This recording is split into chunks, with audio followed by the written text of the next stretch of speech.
I'd like to welcome you all back to the second session of today's conference on the political role of the military in the Middle East. We have a number of wonderful speakers this afternoon, I guess it's still the morning, to complement the first session. I'm Madeline Zilfi from the University of Maryland. Our speakers today for the second session are Stephen Cole, Yoram Peri, and Kenneth Pollack. Let me just introduce each of them, and then we'll really go in the same order as is on the program. Stephen Cook is the Hasib Sabbagh, a senior fellow for Middle Eastern Studies at the Council on Foreign Relations. He's an expert on Arab and Turkish politics. He's written widely on the Egyptian, not the military necessarily, but he's written widely on Egypt. His last book, very aptly entitled The Struggle for Egypt from Nasser to Tahrir Square, was published by Oxford in fall 2011. Yoram Peri, we've had an introduction before for Yoram, but I will say that he's the K Chair in Israel Studies, Director of the Gildenhorn Center, and of course is widely known here and internationally. Has a number of books on the Israeli military, one of which is sitting out on that table, Generals in the Cabinet Room, How the Military Shapes Israeli Policy. Kenneth Pollack is Senior Fellow at the Saban Center for Middle East Policy at the Brookings Institution. He's an expert on Middle Eastern political military affairs, and he's actually written a kind of omnibus book on the military in the Middle East generally, and he's going to be our discussant today. We'll start out with the first speaker, and I will ask for 15 minutes if that's all right with you all. Stephen Cook will be talking about Egypt, to be followed by Yoram on Israel, and then Kenneth Pollack on discussing the papers generally, and then we'll open the session for questions. Thank you very much, and thank you all for spending some time here today. In particular, special thanks to Yoram Peri for inviting me here today. And it's great to take part in this with a terrific group of my colleagues who I don't see often enough. My task here today is to discuss the Egyptian Armed Forces, its role in politics, and it's perhaps, next to the Turks, perhaps the easier case to discuss.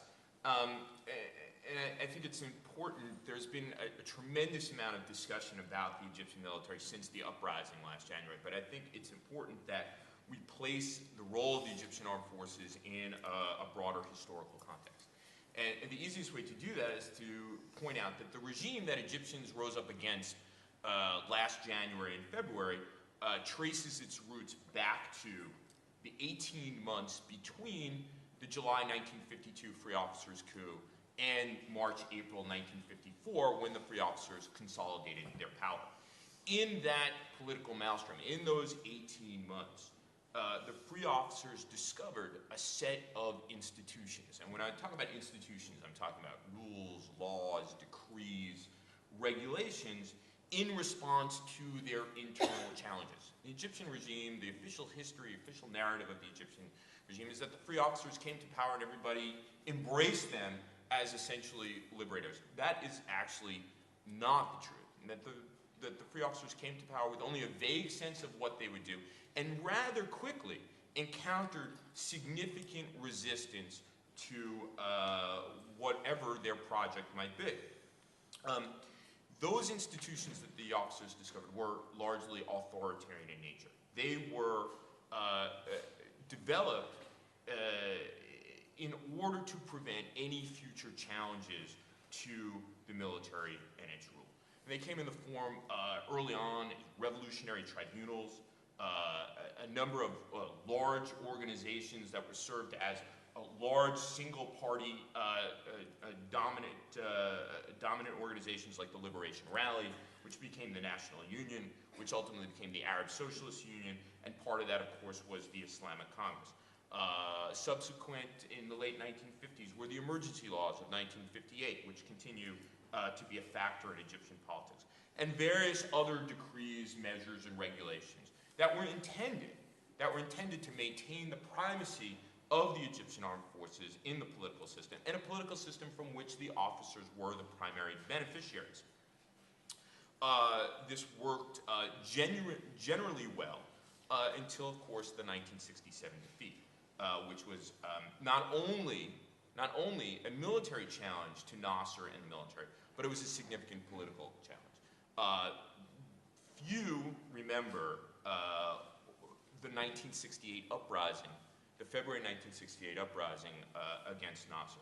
Ostensibly, this uprising was about the relatively lenient sentences imposed upon the officers deemed responsible for the 1967 defeat.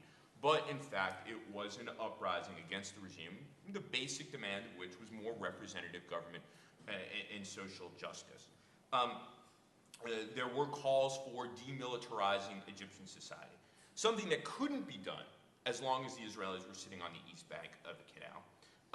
There were some, however, critical changes to civil-military relations that resulted from the 1967 defeat and the 1968 uprising, primarily which was the return of the military to the barracks, in which they gave up the day-to-day governance of the country.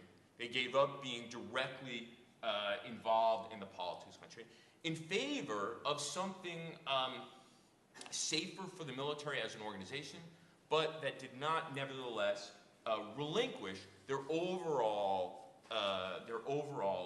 political influence and effort to not so much guide the political system, but safeguard the political system. And that's the essence of Ruling But Not Governing, which is my first book, which is about the Egyptian, Turkish, and Algerian militaries. Between 1967 and 1973, the military, as I said, returned to the barracks, trained, professionalized. You can read all about it in Ken's book, Arabs at War. And as a result, scored a tremendous victory in the opening stages of the October 1971. The crossing has become an extraordinarily important cultural and political touchstone in Egypt, and in particular for the military. And it is responsible for a narrative in which the officers have told themselves that prior to 1967, between 1954, when the free officers consolidated their power, and 1967, they were a political army, and as a result of being responsible for the country, being involved in the day-to-day politics of the country, is the reason why they were defeated in actually less than 6 days in June 1967. But the crossing suggested something else, that they could, in fact, be a technically proficient army, that they could achieve a great victory, which no one expected them to achieve, and while remaining in the barracks, but remaining at the same time the locus of power, authority, and legitimacy in a system. And largely this worked, with few moments of military intervention. There was, of course, the 1977 bread riots, in which the military intervened.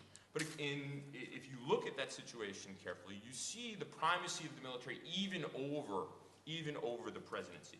Anwar Sadat had to make concessions to Field Marshal Ghamassi in order to get the military out into the streets to put the uprising down. In 1986, the military came out in the streets to quell the uprising of the Central Security Forces, which essentially ended the bid on the part of police generals to become the backbone of the regime. The military remained the central player in the balance of power between, and the most powerful in the balance of power between differing security forces within Egypt. The most critical link, of course, was between the military and the presidency, which suggests a number of interesting questions about what happened during the uprising last January and February. Mubarak's actions essentially threatened the regime, which was the most important thing to the officers, not Mubarak, as the inheritors and primary beneficiaries of the system that the free officers discovered in the 1950s. Despite being loyal to Mubarak to a fault, despite being Mubarak's people, he was expendable once he began to threaten the contours of this regime. And that's why, in particular, the military's statement upon intervening and pushing Mubarak from office, that they were with the legitimate demands of the Egyptian people, can be nothing but the truth. In fact, everything that the Supreme Council of the Armed Forces had done since pushing Mubarak from office suggests that they were not interested in the legitimate demands of the people. They may be bumblers, serial bumblers. They may be engaged in the kind of ad hocery that the free officers were engaged in during their early years. But it's clear that the Supreme Council of the Armed Forces knows what it wants. It wants three things: stability, it wants to retain its economic interests, and it wants to retain its exalted position as the legitimate repository of authority, power, and legitimacy in Egypt's political system.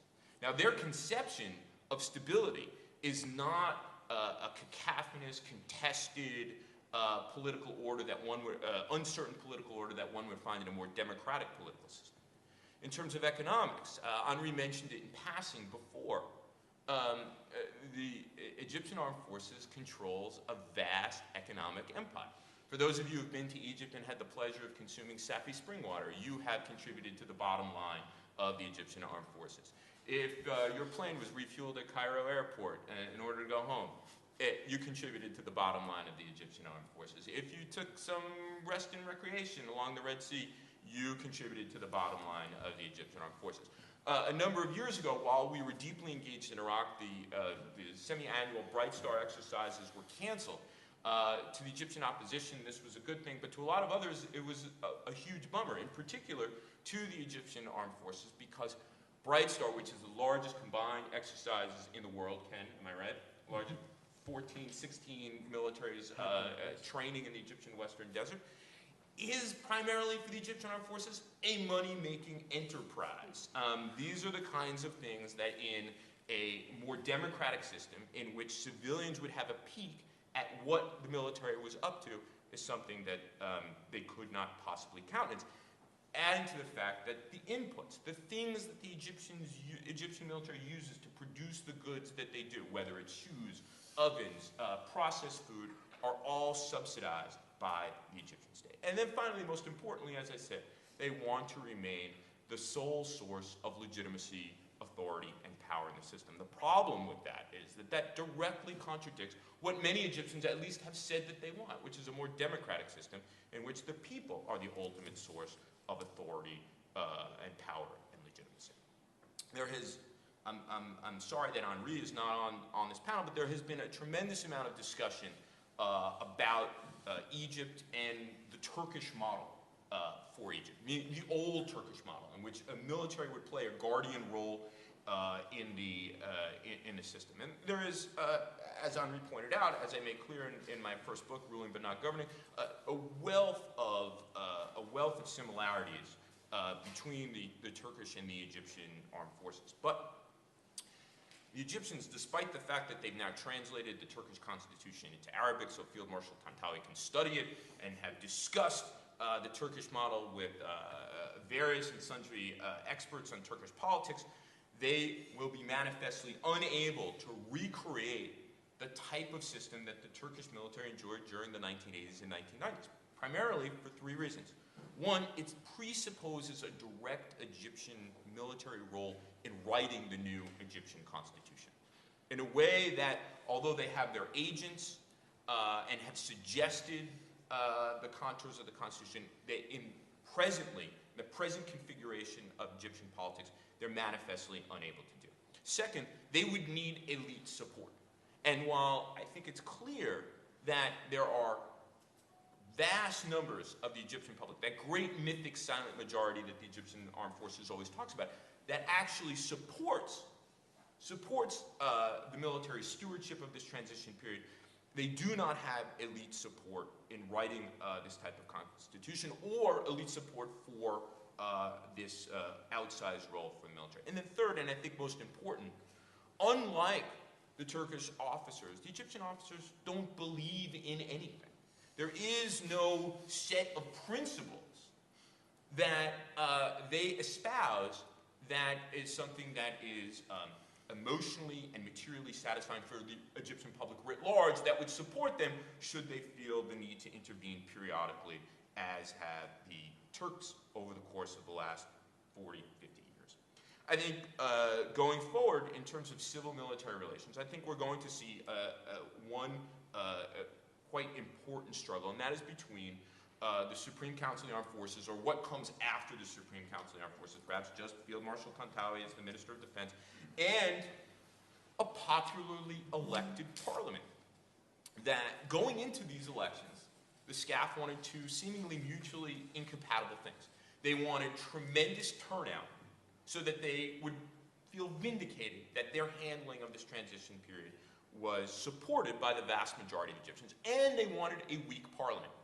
Well, lo and behold, according to the High Election Council, 54% of Egyptians turned out for the People's Assembly election, so that the leaders of this new parliament can legitimately claim that they have a popular mandate. The fact that these leaders are from the party of the Muslim Brotherhood, the Freedom and Justice Party, only raises the stakes for the military, but not because the military are the staunch defenders of secularism in the way that the Turkish military always portrayed itself, but rather because these two organizations are actually more similar and make similar claims about their legitimacy to hold power. And in each one of those claims, the Muslim Brotherhood can make a better case than the military. They can make a better case as nationalists, they can make a better case as economic stewards of the country, and they can make a better case in terms of what their vision is for the future of Egypt. And I think this sets up an extraordinary struggle between the armed forces and the parliament. But it's a struggle in which no one presently can win. The Brotherhood, other forces, don't have the coercion to impose their political will, their means of coercion to impose their political will on the military. And the military doesn't have vision that will be supported, that vast majorities can support. And as a result, what you will see is, in a kind of Gramscian sense, a war of position between these two groups, in which there will be tactical political deals between the military and the Brotherhood, or whoever, that will serve short-term interests until something changes that will either bring this clash, this struggle to the fore, and then we'll go back to a period of having kind of tactical political deals that will serve each other's interests. This is what I think we should expect from Egypt for the time being. It is an inherently unstable situation, not to suggest that there is break into violence a la Algeria in the 1990s, but that what you have in Egypt now are a competing set of legitimacies, and no one has the ability to settle who is the winner in that competition. I'll finish here. I think I'm just under 15 minutes, and I'll hand it over to Yoram. Thank you very much. Fantastic. Thank you very much.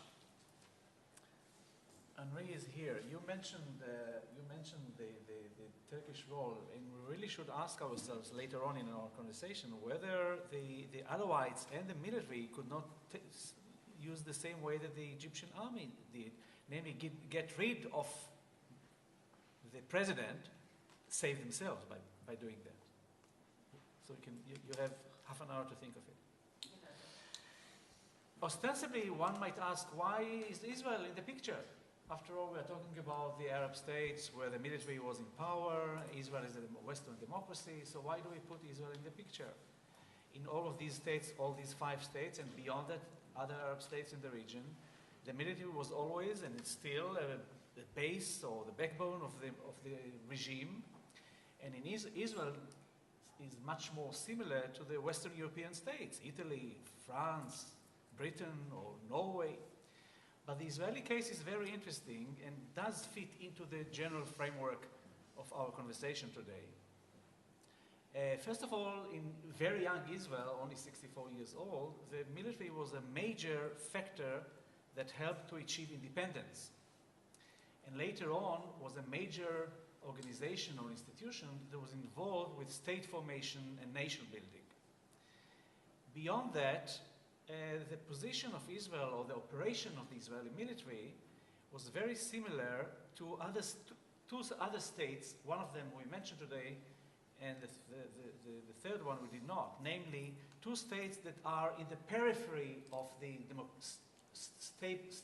stable democratic region, namely Turkey and Mexico.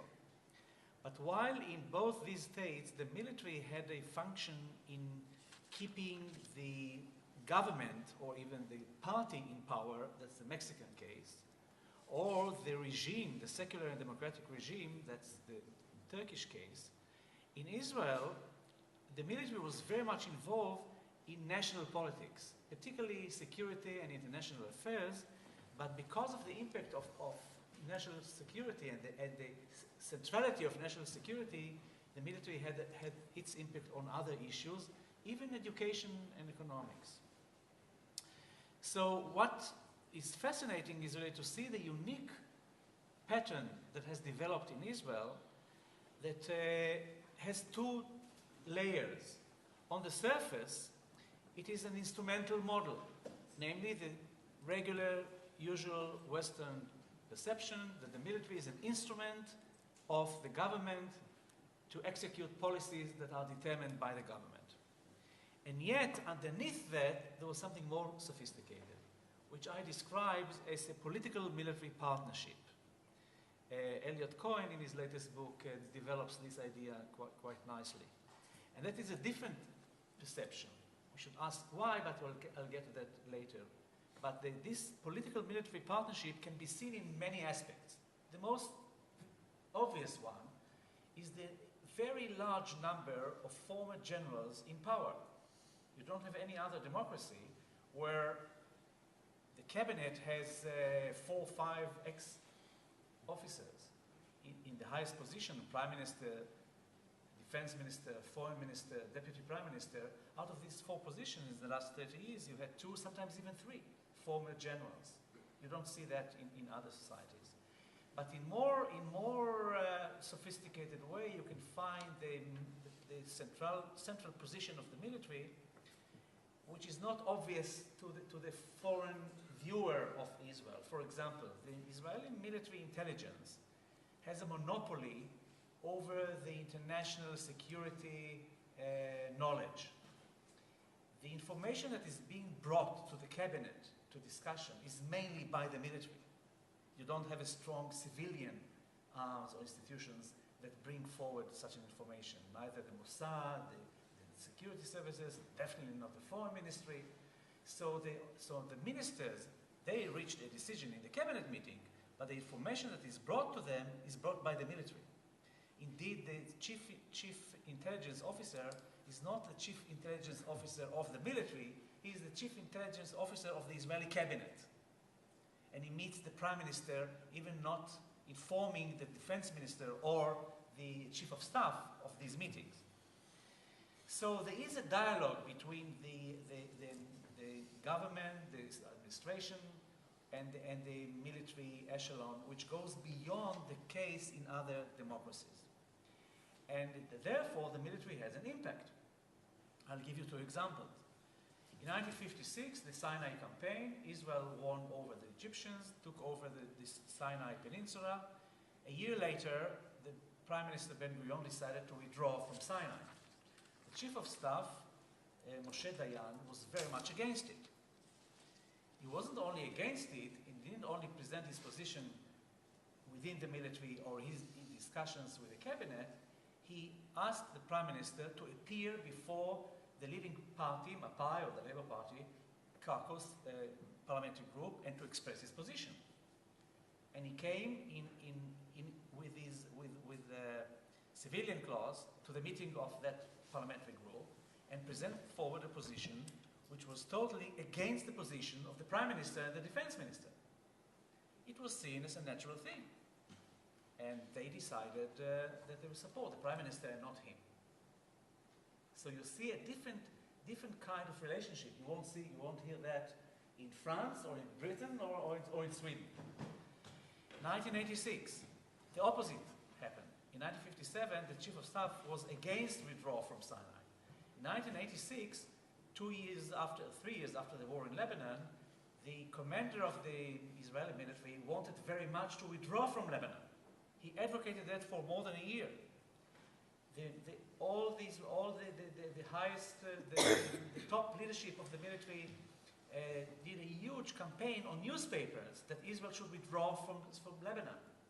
But the government was controlled by the Shamir, by the Likud government, and therefore they were against it. So it took time for the chief of staff to see a change in power in cabinet when a national unity coalition was created, both Likud and Labour, and he was able to influence the government and to reach an agreement to withdraw from Lebanon. So here is another case where the military was very much involved in a major decision that should be taken only on the political echelon, and yet it was debated in both institutions and in the public. Why does it happen? Why the military has much more powerful position than one expects in a democracy? The first thing is the unique case of Israel. It's the only democracy in the world that has been involved in protracted war since its establishment. And if you take the history of Israel, the Zionist movement, for the last 100 years, once you are involved in a protracted war, it makes the military much more involved in daily decisions of politics, of policies. Second, add to that the fact that the military is engaged since 1967 with occupying the territories. Namely, the military has very simple, not so simple, civilian functions. And the military finds itself involved in hot political debate in Israel. Whatever they do, whatever position they take, there will be political groups, ideological groups, they will either support them or be against them, but they are involved in politics. They cannot run away from politics. And even some chiefs of staffs who were very non-political had to realize after a short time in office that they are involved in political debate. And that makes the military much more involved in the political discourse. And third element is the nature of the Israeli military, which is a citizens army, or nation in arms.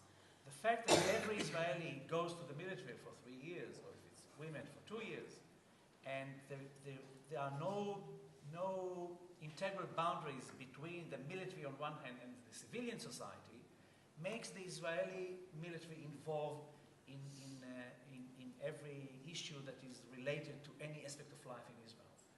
Unlike the United States, you have a war far away, you don't see it at sight. Military bases are far away from citizens, places where citizens live. In Israel, there are no integral boundaries. Things are interconnected.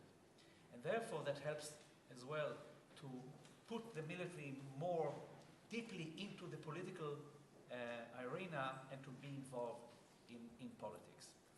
So on one hand, the Israeli case is very interesting because the military influences much more than in any other democratic state positions not only vis-a-vis security and international affairs, but also domestic issues. Yet, on the other hand, it will be mistaken to argue that because of that, the Israeli military or Israeli society at large are militaristic. Many tourists who come to Israel see so many soldiers in the streets with arms that they say, wow, what a militaristic society. Not at all. This should not be the outcome of the involvement. Because the military, and now I'm talking about the higher echelon of the military, is heterogenic. You have different positions.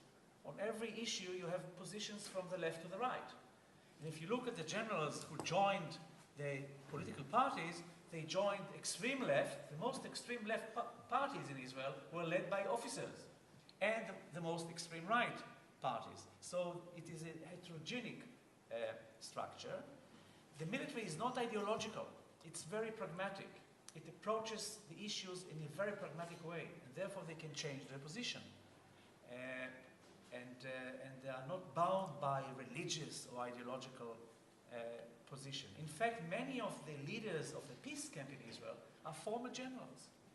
And you can see that even lately. I mean, the best example, of course, is the example of last year. where both Prime Minister Netanyahu and Defense Minister Barak were very close to a decision to attack Iran. And they had to confront a very strong front of the military and security establishment, led by three people: the chief of staff of the military, the chief of the military intelligence unit, and the chief of the Mossad. They were very much against it.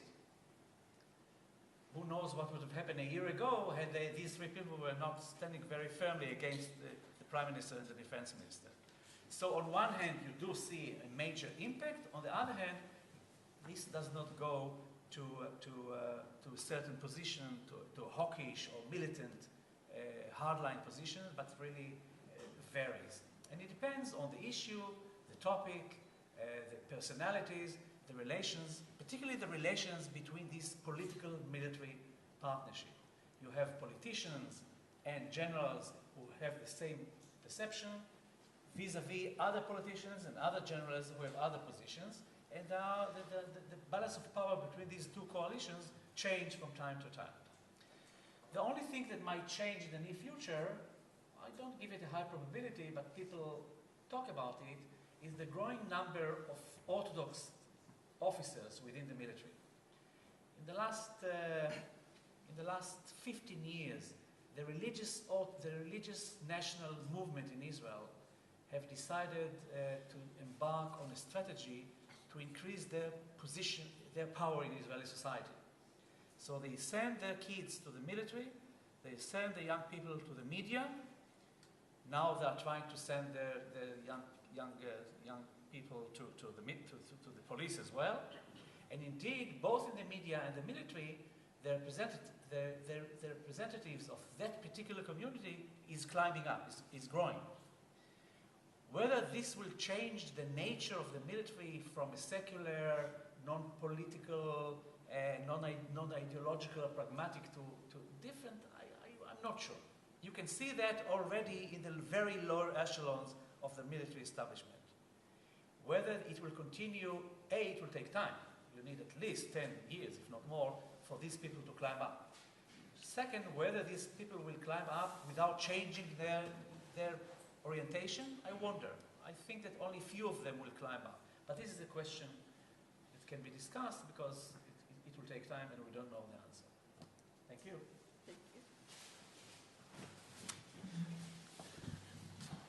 Thank you, Professor Zilfi. Thank you, Yoram, for organizing this conference, which you and I had talked about beforehand, and I'm glad that you had the time, the energy, and the resources to actually make it happen.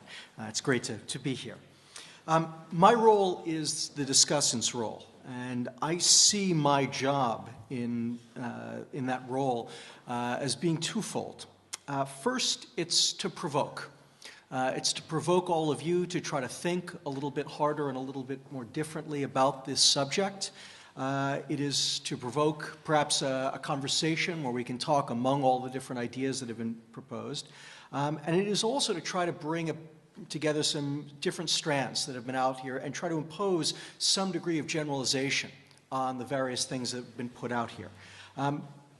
In part because of the first rationale, in part because of the second rationale, I'm going to throw out a number of different things, again, to try to get people thinking and to get people thinking in different ways. And I recognize that some of the generalizations that I'm going to draw are going to be, in some cases, some exaggerations. I can automatically think of exceptions to any number of different rules that I'm going to put out there. But I nevertheless think it's useful to think about things in this way. Again, it'll get us all thinking about what's going on, and I think that it is useful to be looking for the larger themes and the larger connecting tissue among these different militaries that we've talked about and also some other ones that we haven't talked about. I'll start by saying that this topic of civil-military relations that we're all wrestling with this morning is obviously an age-old one. And one of the things that always strikes me is that whenever we talk about bad political military relations, bad civil military relations, we inevitably talk about politicization. Okay, that's the shorthand for bad civil military relations. Now, I'll start by saying that I've been studying this phenomenon for close to 30 years. I am really hard-pressed to think of modern nations that had good civil military relations. Okay? Except for countries that had no threat whatsoever. Costa Rica obviously has wonderful civil-military relations. But beyond that, I'm really hard-pressed. Sweden during the later 20th century, Germany during the Cold War probably fits into that category. But it's very hard to see beyond that. Pretty much every state out there has civil-military problems, has civil-military tension. And again, what's so striking to me is we tend to call it politicization, which tends to come out of this kind of military conception that anything bad comes from the politics intruding into the military sphere in one way, shape, or form. A horribly un-Clausewitzian approach to civil-military relations, to military affairs, and to some extent perpetuated by Sam Huntington, one of the greatest minds of the 20th century, who unfortunately wrote a seminal work, one of his many seminal works, in which he tried to make the case that good civil-military relations came from the civilians just leaving the military alone and letting them do basically whatever the hell they wanted to, which of course was not the right answer either. In the Middle East, but to a certain extent throughout history over time, but particularly in the Middle East, you've seen civil-military relations really focus on two sides of the same problematic coin. So there's always been a history of very bad civil-military relations, certainly in the modern world, and it's tended to focus on the dichotomy between Praetorianism and Commissarism.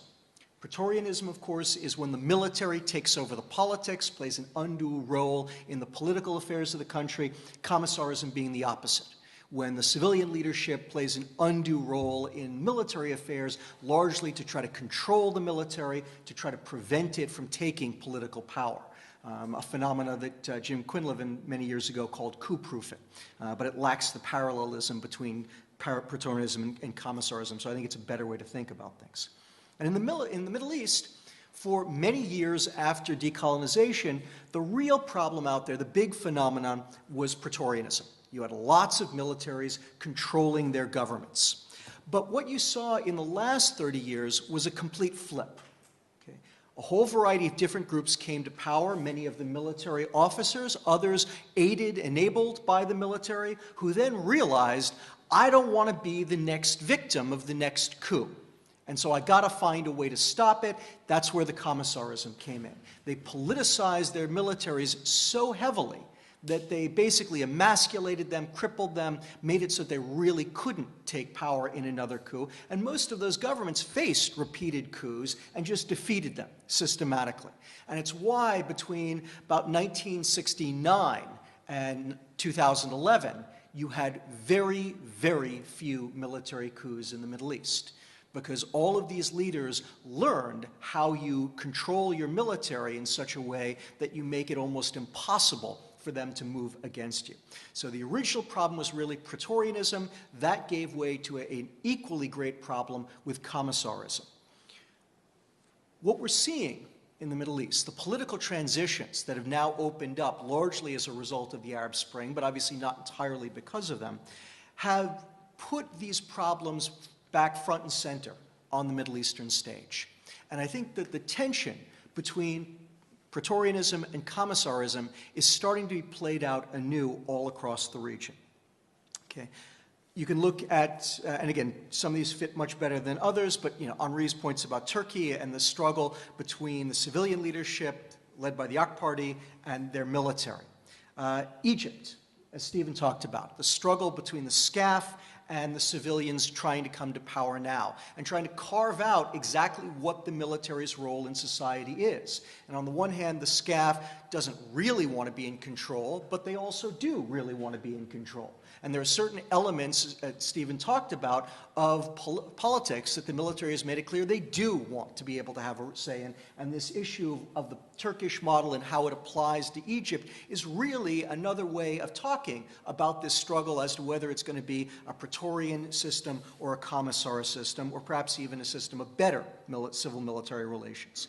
In Syria, as David talked about earlier, you had complete commissarist control under the Assads, and again, they started out as a Praetorian regime, and they evolved into a commissarist regime like Mubarak did. He became bigger than the military.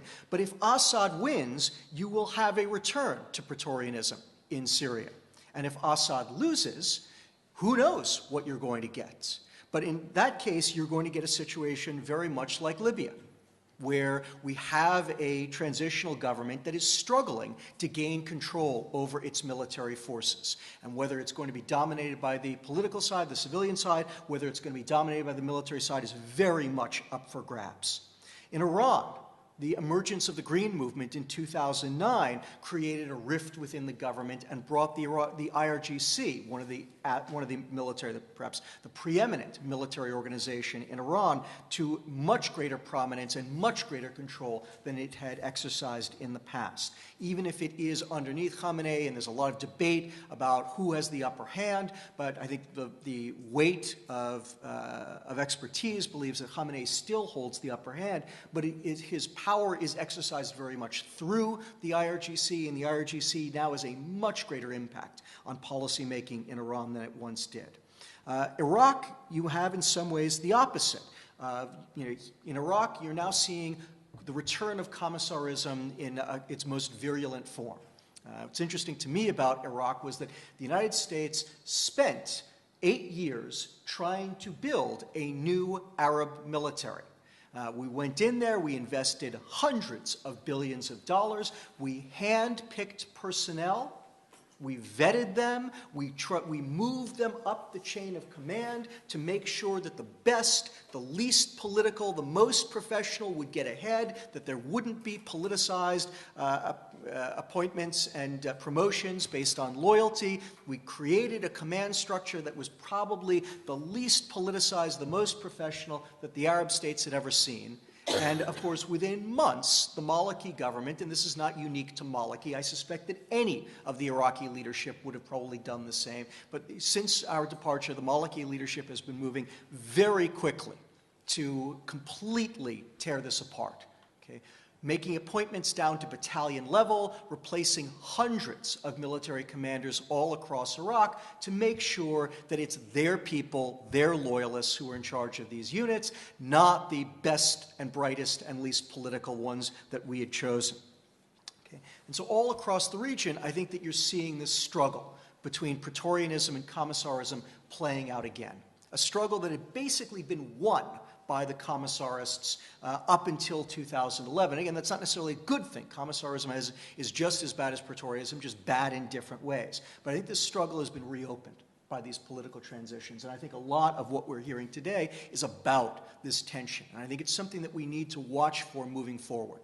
Because a lot of the political transitions that need to occur also need to mediate these tensions between the Praetorian tendencies and the commissarist tendencies, and find some way, ideally, to balance them and come to a very different kind of civil-military relations altogether. Now, the second generalization I'd like to throw out to all of you, something else that I heard from all of the presentations today, although, again, greater in some cases than in other cases, has to do with this other large issue that consumes Middle Eastern politics, at least to a great extent Middle Eastern politics, that kind of overlays and lies underneath simultaneously a lot of the other questions about the political transitions in the Middle East. And here I would say it is the ethno-sectarian geographic splits in all of these countries. Okay? These tend to dominate politics in the Middle East in a way that they really don't in most of the developed world. Again, it's not uncommon for developing societies. You certainly do see bunches of that in Southeast Asia. You see some of it in African societies, lots of African societies, to some extent in Latin America. But it is a dominant leitmotif within the Middle East. Okay? Politics in the Middle East is really about it's not about how to rule, but who rules. Who's going to have the power? It's less about what policies the government is going to follow or what the philosophies of governance that the government is going to follow. It's much more about who is going to be in power and whose cronies, whose constituencies are going to be rewarded by the exercise of power. Okay? To a certain extent, throughout the Middle East, and again, this is a gross generalization because there are some real exceptions to this, but I think that, more common than not across the Middle East, the government tends to be seen as a prize for capture by different groups who then use their control of the government to pursue policies in their favor and reward their own constituencies. And it's less about, again, these philosophies of governance, these policies, the kind of debates that we have here, that the Europeans have, that the East Asian governments have, and it's much more about who's in power, not how to exercise power. And again, I think that a lot of the comments we've heard today speak to this. I mean, Gillian's points about Jordan and the East Banker versus Palestinian split. David's points about Syria and the Alawi versus Sunni split. We didn't talk about Libya there. It's more a geographic break between East and West, Cyrenaica and Tripolitania. Obviously, in Iraq, you've got multiple cleavages, Sunni versus Shia, Arab versus Kurd. Bahrain, Sunni and Shia. Gillian didn't talk about Yemen, but she could do so at great length, where you have multiple splits in every direction, Sunni, Shia, north, south, this tribe against that tribe, one city against another. You have it less in Saudi Arabia, but certainly there are Sunni Shia issues. There are also some geographic ones, Najd versus Hijaz. Less in Turkey, but again, Henri talked about the kind of tensions between secular and Islamists, and to a certain extent between Turk and Kurd. Starting to emerge in Israel as well. Yoram mentioned one of those, which is the kind of the secular versus Haredi issue out there. But you've also got Sephardic versus Ashkenazi versus Russian. Are we considering them a separate group at this point in time? But that's another set of issues. And then, of course, behind it all, Jew versus Arab. And again, it's not universal. Egypt, I think, stands as something of a contradistinction because Egypt is almost uniquely homogeneous in the Arab world. But even there, you've got some Muslim versus Copt issues. You've got Upper versus Lower Nile issues. But with some important distinctions, these tend to be the real dynamic forces in the politics of the region.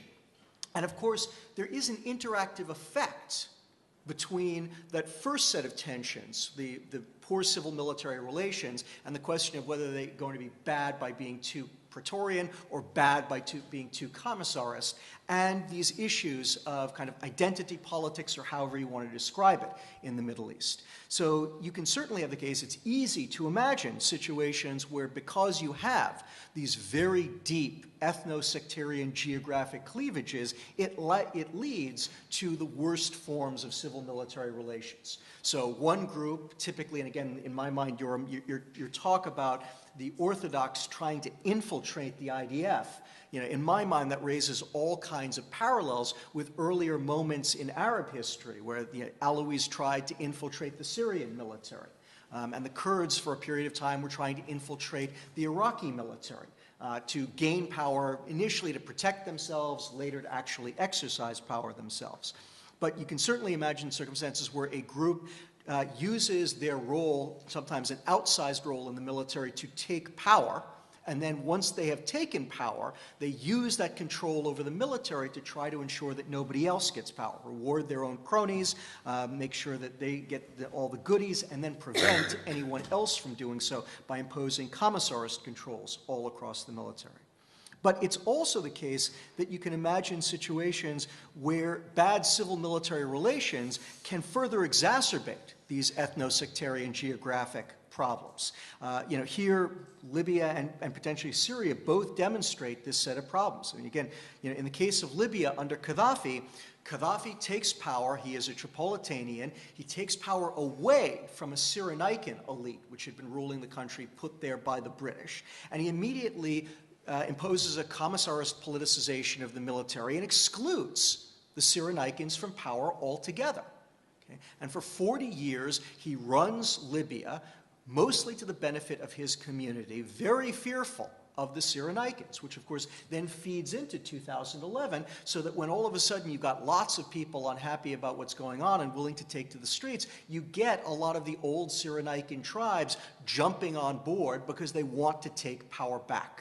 And to the extent that anyone rallied around Gaddafi, a lot of it was a group of Tripolitanian tribes who realized that his fall would lead to their loss of power.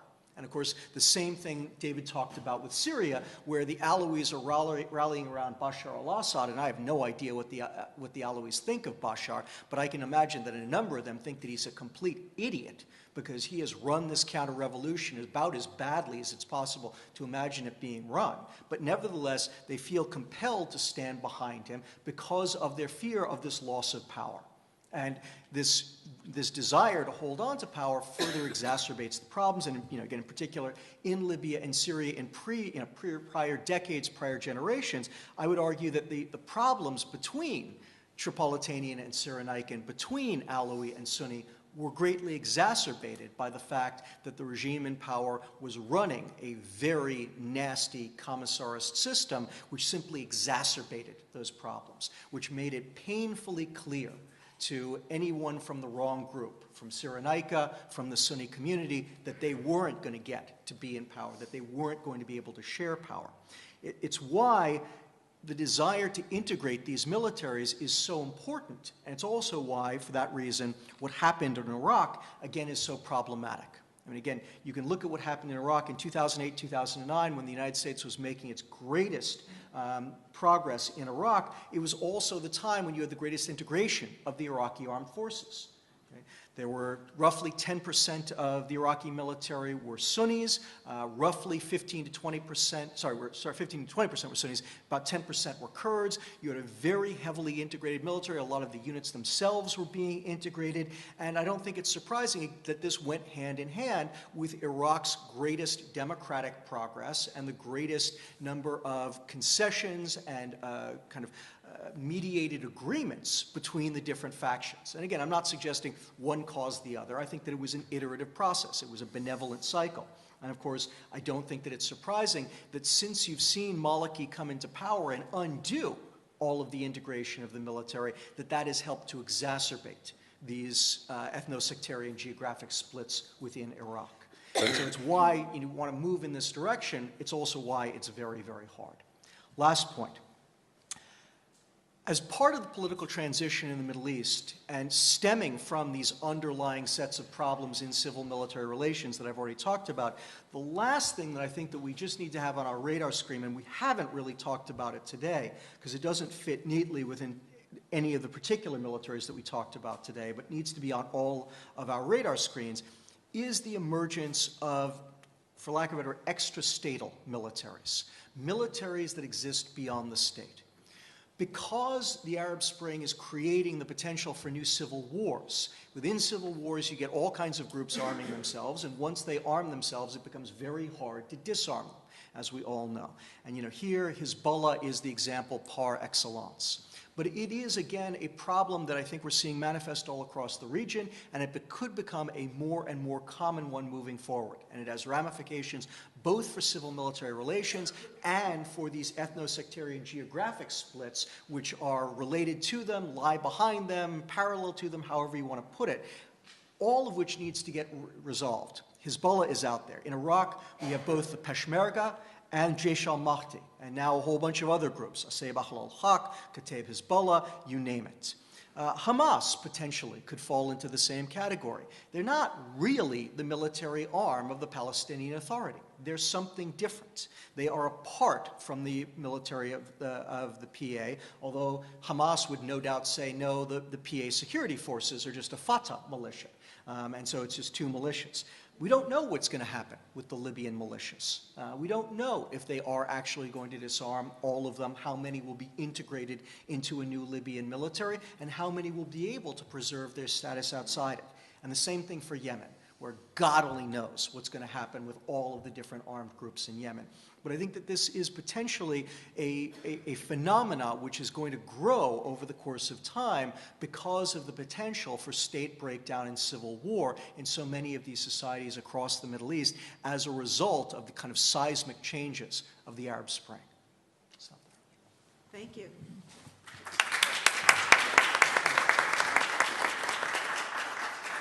Okay, we'll be happy to take questions. And yes, maybe we can have the microphone here.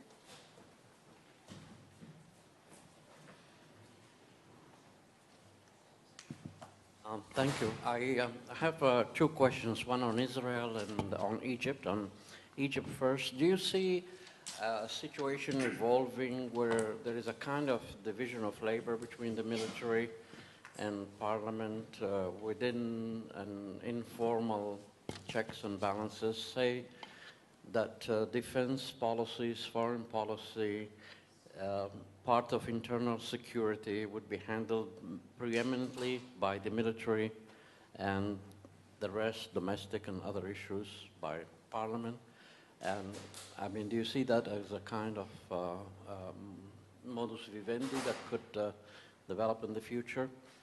And my other question, if I may, on Israel, I wonder if you could address the question of the cohesiveness of the Israeli military, in the sense that it has a lot of, its influence comes to a large extent from the fact that it's the most trusted institution in Israeli society. What happens if the military has to do more of evacuating outposts and eventually some settlements? How would that affect its cohesiveness and influence? Thank you. To answer your first question about an informal division of labor between the military and some other forces that control the parliament or even the presidency, that's precisely what the military has been searching for since late January, early February 2011. They have been negotiating with any group that would make this deal with them, that they would be able to hold on to a certain set of policy areas as well as their own prerogatives, and that would be the deal that they would have, and that would be a kind of modus vivendi between the civilians and the military. And there are some who believe that this is the proper way forward. Even, kind of supposedly liberal lines as Judge Hisham Bastawisi, who was at one time a presidential candidate, actually suggested this, and much more. In fact, there are a variety of liberals who have suggested something more akin to the old Turkish model. This is essentially what I mean by a series of tactical deals, and because neither groups can impose their will on the other. Those are unstable deals, and as politics unfolds in Egypt in ways in which we can't even possibly imagine, it'll likely turn into more of a confrontation. But essentially, that is what the SCAF has been looking for. Thus far, they haven't gotten anybody to sign on. I think it'll be interesting to see how they respond to a new Egyptian president. They have ruled out a number of things, including a civilian minister of defense, including actual parliamentary oversight in terms of national security policy, procurement, et cetera, et cetera. It's clear these are the things that they would like to remain autonomous and they be the sole decision makers on. I think others have different views, and it is going to be a subject of this struggle that I talked about. The question that you raised is connected to the issue that I spoke about, namely the increasing number of Orthodox soldiers and particularly officers. And indeed, the question was whether the Israeli military or the soldiers, what do they have? Do they have to answer their commanders, or if they're religious soldiers, should they answer the rabbi who tells them what to do? That was the way that the question was phrased in the last 10 years or so.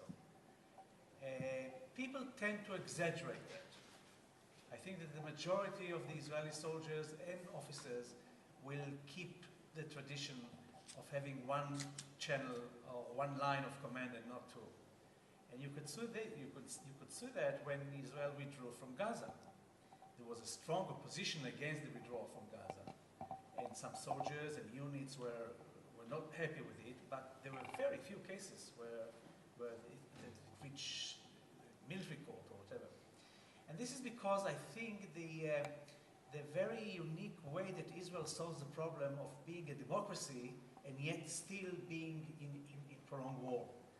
The Israeli society at large, and the military in particular, find all sorts of arrangements, very flexible arrangements how to solve the problem. During the war in Lebanon, for example, the first war in Lebanon, it was the first time that we had conscientious objectors in Israel. Only 160 people, soldiers, were taken to jail. The number of objectors was much higher. Why only 160 were taken to jail? Because of that flexibility. If a soldier came out, spoke about it, was interviewed on television, radio, or newspaper, he was prosecuted. But if he kept it quietly, if he told his commander, I don't want to do that, the commander said, all right, don't do it. I have enough soldiers to do it. Israeli commanders of the reserve units, they call to duty 150% of the number they need. Because they know that some will come because they cannot serve, they have busy, they have kids, office, work, and some will say, I do not want to serve in the territories. Instead of creating a major drama out of it, he says, all right, don't go. And by keeping that, nobody knows the numbers, nobody is struggling, and it works well. There are very many mechanisms that the Israeli military have found how to, issues of censorship and other things, how to solve the problem by not creating confrontation. And I believe that that will apply in the near future. Who knows what will happen in 15 years.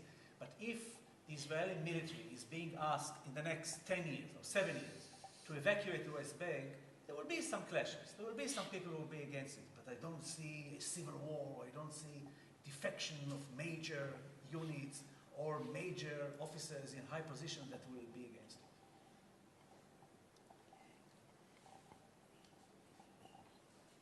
Anybody else? Yes, I have two questions. My first question is about Egypt. I'm wondering if there is space for reconciliation between the Egyptian military's desire to be the sole authority and the civilian desire for the people to be the source of authority, and what, if there is space for reconciliation, what that might look like. I know the events are unpredictable, but I was wondering about your thoughts about that. And my second question is for Mr. Pollack. You were saying about how a lot of across the Middle Eastern states, power is not based on ideology or philosophy. It's about being in power. Who is in power? So I was just wondering, why is that? Is it just, habit, years of it being that way? Is it social underpinnings? Is it just human thirst for power?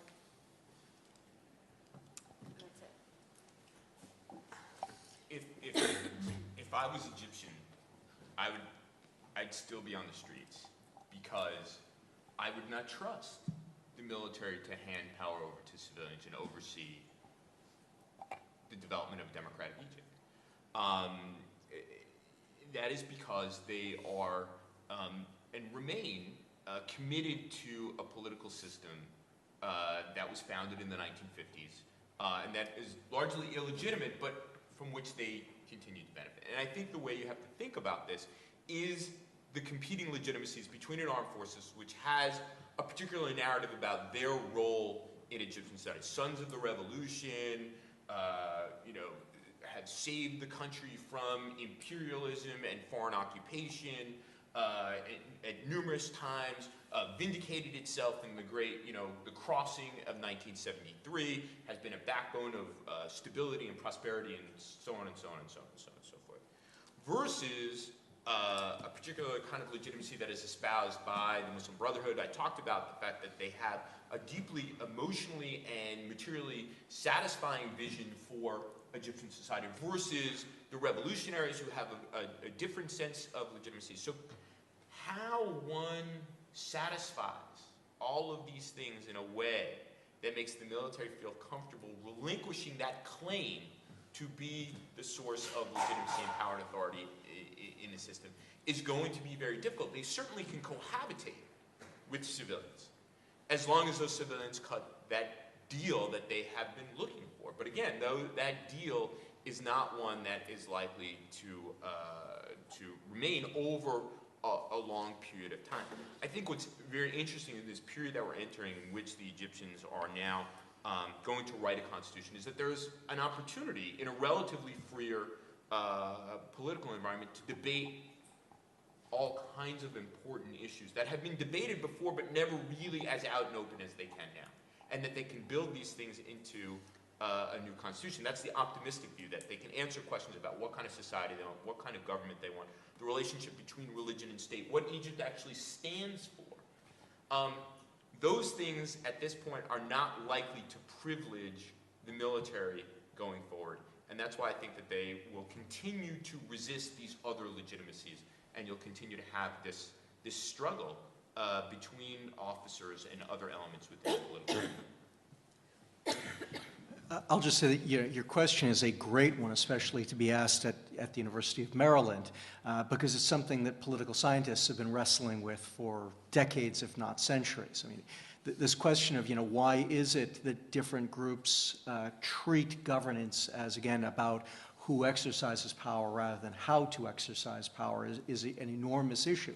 And any number of political scientists have different ideas about it. I mean, I'll simply say that a lot of it has to do, most of the kind of thinking about it these days has to do with the lack of legitimacy on the part of these governments, the weakness of institutions, and also to a certain extent the absence of a democratic culture, which tends to underlie both of those sets of different things. But yeah, this is a huge set of issues, and it gets to this set of questions about, how do you help the Arab states, Turkey as well to a certain extent, although Turkey's a lot farther down the road, develop into the kind of societies that you have in Europe, in North America, in East Asia, in parts of Latin America. And it gets to these much larger transitions. And I think it's why all of us are simultaneously very hopeful about the Arab Spring, but also very nervous about it. Let me just get in here for 1 second. I know there are other questions, but Ken, you talked about that's, it's a question of how we help these countries. I feel nervous about how we help these countries develop along certain lines, because they are going to develop along their own lines. And I think that the issue of Iraq and institutions are extraordinarily important. First, I don't think the problem that we've seen in the Middle East is a question of weak institutions. I think it's a question of perverse institutions. And certainly in Iraq, we've tried to straighten those institutions out. And you spoke earlier about how we were very careful about what we did in trying to build a new Iraqi military in the course of a few years, without ever taking into consideration the vast array of informal institutions that have built up over years and years and years, decades and decades, these unwritten, uncodified norms, basically the way of doing these things, so that it shouldn't be terribly surprising to us that we withdraw, and in a matter of months, the Iraqis go back to doing the things that they have always done, because that's what makes sense in the context of their history, their politics, and culture. And I think what we risk in talking about, how do we get Egypt right, how do we get these countries right, is that we miss all of these things, and that in fact we can destabilize these societies if we don't have specific insight into it. I'm not sure the question of who holds the chair is necessarily so unique to the Middle East. I think that maybe perhaps Middle Easterners talk about it in a different way than we do, but anybody who holds power is going to distribute resources in ways that is going to favor that person continuing power. What is the prime directive of politicians, democratic, authoritarian, or not? Is to remain in power, and they will do things, even in democracies, that will increase the likelihood of achieving that goal. So, is it a matter of degree? Yeah. Well, no, without a doubt. And the degree is huge, Stephen. I think you're being utterly flippant about this. No doubt it is. I mean, ask Barack Obama about his ability to redistribute resources. He's going to tell you he hasn't got any. Well, yes, it's absolutely true. But I think that we should not, we shouldn't think about this in terms of specifically a Middle Eastern problem. No, I didn't. I suggested that this is a problem common to many lesser developed political states, including Africa has all of the same sets of problems. To a certain extent, some South Asian societies, some Central American societies. So I'm not suggesting that. I would also say I agree with your point about, I was responding to the question by simply categorizing the state of scholarship. I actually agree with you about this issue of weak institutions. I think that it's epiphenomenal. I think that really what's going on here is about cultural transformation, because the strength of the institutions actually rests on the willingness of the people to accept that these institutions have strength. If you don't accept that the institution has strength, you don't comply with what its edicts are, with the one exception of the military, which has independent ability to enforce its writ. I don't know how we measure the strength of institutions. I think if anything that the Arab Spring tells us that we have a very crude metric by which to measure the strength of institutions. I think the better way of getting at it, more analytic purchase on it, is how perverse these institutions are. Institutions are supposed to, in theory, are supposed to kind of be efficient, neutral, and so on and so forth. And in fact, at the founding of these states, the founding of Egypt, the founding of Turkey, the founding of whatever, elites discovered institutions that served their interests. And that's essentially the problem that we've Where I'm disagreeing with you, and this is way off topic here, but nothing else to do. Where I'm disagreeing with you is it's not that the institutions are perverse, it is that they are perverted. And that's about the people. There's nothing perverse about the Egyptian army. The problem is with the Egyptian officer corps and how they approach their army. And that's true across the board. Armies can be good or bad. That, you know, I don't think the Army is an institution. I think it's an organization. But we should go on to you say potato, I say potato. So, yes, and then Paul. Steve, first question to Stephen. What do you think, or do you guess, I guess, could happen if the United States, for whatever reason, maybe because of the crackdown on the NGOs or others, Congress would decide to stop or severely eliminate the military assistance to Egypt? And second question to Ken,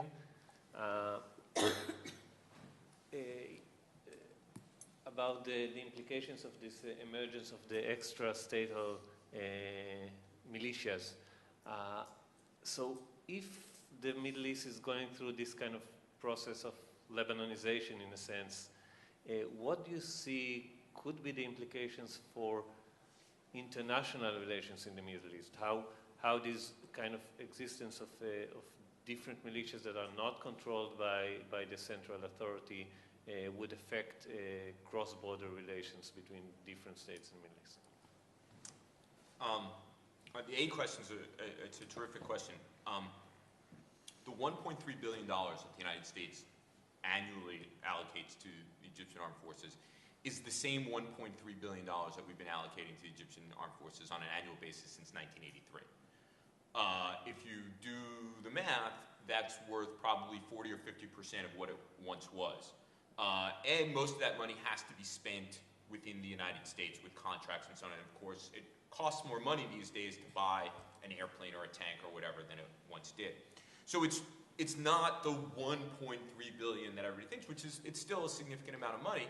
But I bet we could all name some people who probably have that money in their checking accounts.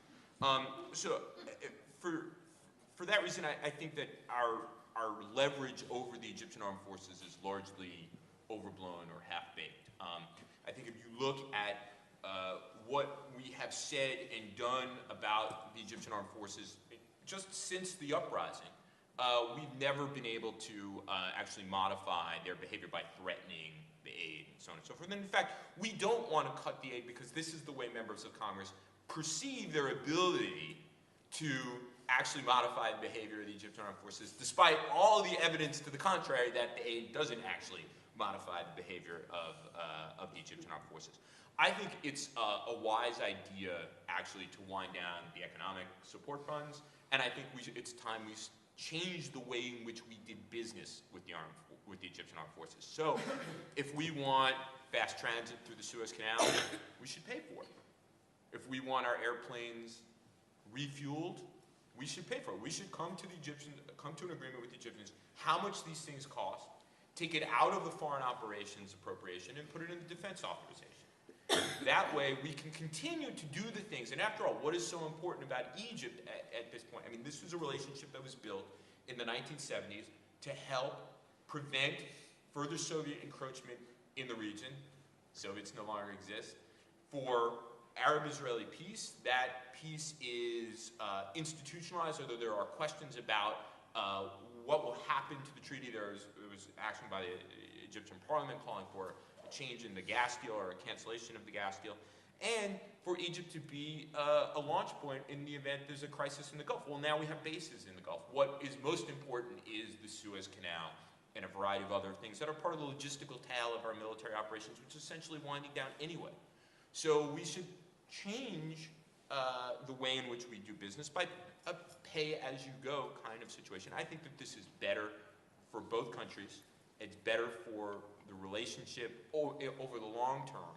And it will preserve those aspects of our mill-to-mill relationship that are actually important to us.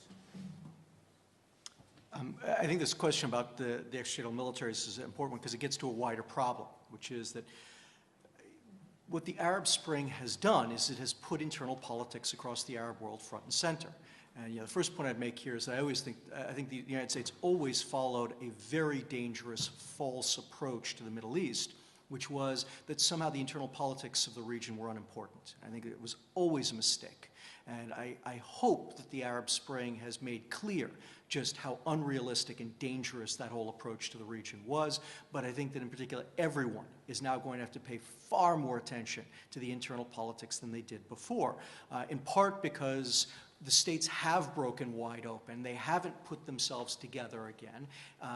Until they do put themselves together again, there are going to be lots of different groups with differing agendas and different abilities to affect the policy of that country as a whole and to make policy independently of the policy being pursued by the group that just happens to be sitting in the capital and calling themselves the government on that day. I'm actually reminded, first I'm reminded of Tip O'Neill, as always, we should remember all politics is local, and that we need to think first about what the internal politics are in this country, and then that is ultimately going to dominate anything that this country does until it does sort itself out and can unify again. But I would also say for those who are interested in understanding the likely future geopolitics of the Middle East, I couldn't more strongly recommend Niccolo Machiavelli's Florentine Histories. Because if you want to understand what the Middle East is likely to be like over the next 10 or 20 years, read the Florentine Histories, which are all about Italy during the Renaissance. And it is all about how the internal politics of all of the city-states dominated the interaction among all of the city-states, and then their interaction with the great powers, France and the Turks, etc., who are on their periphery. But it all kind of flows from that. Okay, Paul had his hand up before. Paul Shen. Did you want to yield? Okay. Just to continue the last two answers, I think that part of the reason that the U.S. kept on investing money and work with the militaries in the Middle East is because they thought regimes can come and go, revolutions can happen, but the militaries are there to stay. Would you say that that is not anymore true for the Middle East?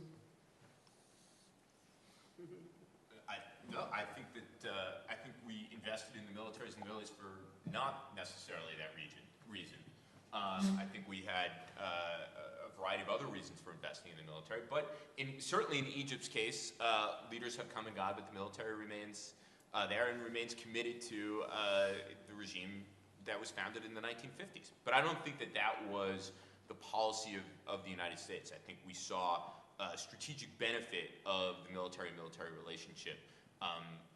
Only over the course of a 30-year strategic relationship did this become intertwined with Egypt's domestic political dramas, but it was never a conscious decision on the part of the United States that, well, we need to support this military because this military will always be there.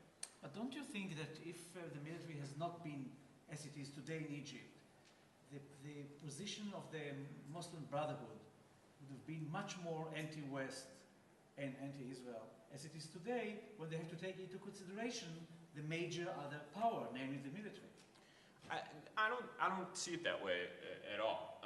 I think that we spend a lot of time thinking about how the militaries can play these kind of moderating roles, and that you have to worry about it. By dint of the fact that there was this strategic relationship between the United States and Egypt, provided opportunity for the Brotherhood to run against it and raise their profile as good nationalists, as opposed to the military that was compromising its position, despite their claims to being the nationalist par excellence. And now the unpopularity of the United States, the discussions, yesterday's, we should kick the Israeli ambassador out and cancel the gas deal, all this, we want to pin this on Islamist politics. This is not Islamist politics. This is Egyptian politics. This is a function of the manifest unpopularity of the strategic alignment with the United States and, by association, the relationship with Israel, and a peace treaty that is essentially makes Egyptians feel weak and a separate peace. So in fact, it has the fact that the Brotherhood has stood on principle on these things has actually raised their profile. We have time only for one more question. Okay, Steve Cook, another about Egypt. My overwhelming impression of Egypt or the military since the end of Mubarak has been their sheer incompetence. It seems as if they squandered goodwill that they had in dealing with demonstrators, used immense amounts of force. They dealt with situations like the American and other NGO workers just stupidly.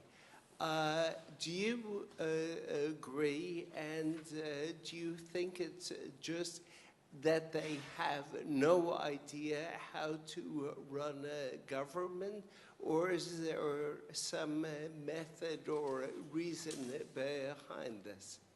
It's a great question. Let me just say I don't subscribe to the evil genius theory of the Egyptian armed forces. I do think they have a very clear sense of what they would like out of the transition, but I don't think that they really have an idea how to do it, and that's why you see the kind of ad hocery that happens. Things develop, politics unfolds, they throw out an idea into the public arena to gauge the reaction, and it often ends up in some sort of street protest. They pull back and they try something else. The other thing that we need to keep in mind is that although Field Marshal Hussein Tantawi is in charge, holds executive authority, the SCAF holds executive authority, the Egyptian military does not control Egypt, does not control the Ministry of Interior. In fact, a lot of the subtext of what's been going on in terms of the instability in Egypt is a function of the competition between the Ministry of Interior and the Ministry of Defense. So there is, if you just look at the uprising, essentially the military did in the Ministry of Interior. Then you look at the incident with the Israeli embassy last September. This was the police's payback. And the violence on Mustafa Mahmoud Street.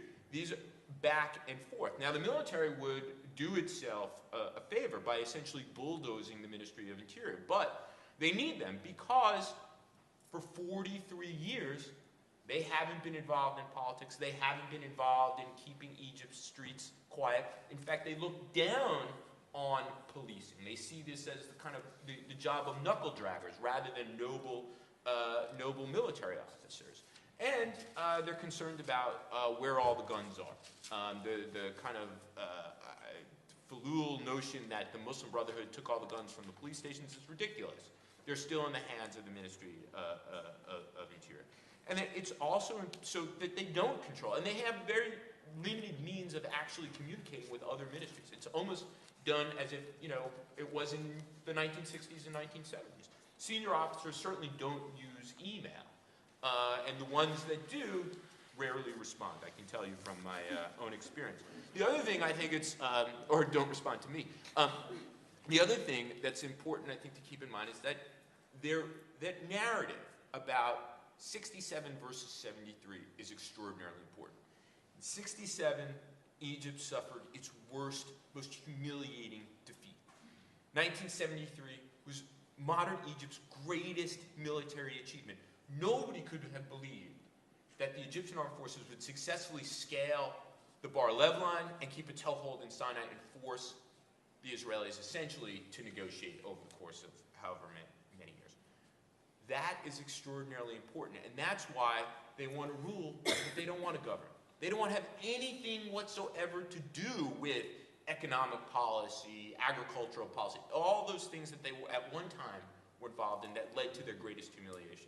So that's why whenever I hear people saying, oh, well, the Egyptian armed forces, they just want to hold on to power. They do, but not in the way that you think. They want to, as I said, rule but not govern. Well, with that, we have to close the session. I want to thank the panelists this morning.